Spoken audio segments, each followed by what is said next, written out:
Jay plans to order some flowers for his mom. Roses cost $2.50 and he's going to pay $10 for delivery. Jay has a budget of $35. Write an inequality to represent the number of roses Jay could buy.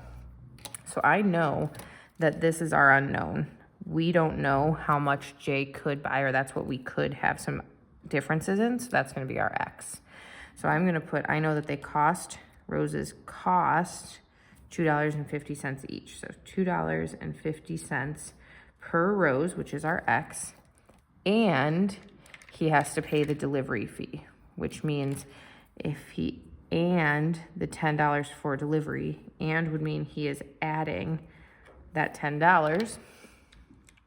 And then we know that he has a budget, and a budget tells us that he can either spend all $35 or he can spend less than that. So 35 is what he has to spend. So he can spend all of that. So what he pays has to be less than or equal to. So if we break this up, right here is his budget.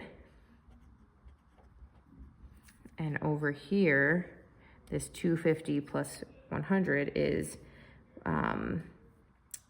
the rose cost, or what he's paying for roses. So there's his roses cost. It has to be less than or equal to his budget. Now we need to solve the inequality. So I'm going to write it as an equation. So if he spent all of his money, we'd have $2.50 times X plus 10 is equal to 35. I'm going to work backwards by doing the opposite of adding 10, which is taking away 10. So we have $2.50 times X is equal to 25. And since that is being multiplied by X, we are going to divide 25 by that cost per rose, which 25 divided by $2.50 is 10. So we can get started setting up the graph here where we have 0, 10, 20, negative 10, negative 20. And rather than checking 0, I'm going to think about what 0 means in this situation. 0 would mean 0 roses. So I already know that 0 works because 0 roses, he's not buying anything. 0 roses would be $0, which means he's not spending any money. He's definitely under budget.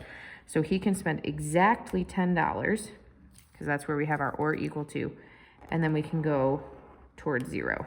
So he can spend exactly $10 or I'm sorry, he can buy exactly 10 roses or less. So what does the solution mean in this inequality? So X is less than or equal to 10, which means J can buy 10 roses or less.